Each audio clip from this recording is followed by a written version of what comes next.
तो जैसा फिर आप ये बताएं कि आप किस मजहबी स्कॉलर को से इंस्पायर्ड होते हैं, किसको फॉलो करते हैं? हाँ जी, ये अच्छी बात है और इसके अंदर दो जवाब आ जाएंगे कि एक तो मैं किस मजहबी स्कॉलर को पसंद करता हूँ और कौन सी पॉडकास्ट मेरी बेस्ट पॉडकास्ट, तो ये दोनों ही इसी के अंदर ही है। अच्छा। अगर आगे आपने कहीं पूछना है कि कौन सी बेस्ट है तो वो भी यही है। उनका नाम है बाबा जी इरफानुल हक।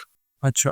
हाँ जी, मेरी खुशकिस्मती कि वो मेरे पड़ोसी भी हैं और आज तक मैं जितनी भी मजहबी शख्सियात से मिला हूँ, इंटरव्यू किया है, चाहे कुछ भी है, सबसे ज्यादा जो मेरे दिल के करीब हैं या जिनकी टीचिंग्स को मैं फॉलो करूंगा, दैट इज बाबा जी इरफानुल हक।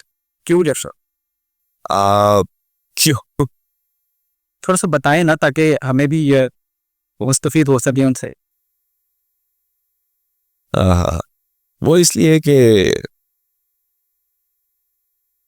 उनकी बात जो है वो मेरे सिस्टम, मेरे सॉफ्टवेयर, मेरे हार्डवेयर से मुताबिकत कुछ रखती है, मुशाबत कुछ रखती है। वो जो कहते हैं वो मुझे समझ आती है, ठीक है, अच्छी लगती है उनकी बात। तो ये इसीलिए कोई इंसान किसी को फॉलो करता है।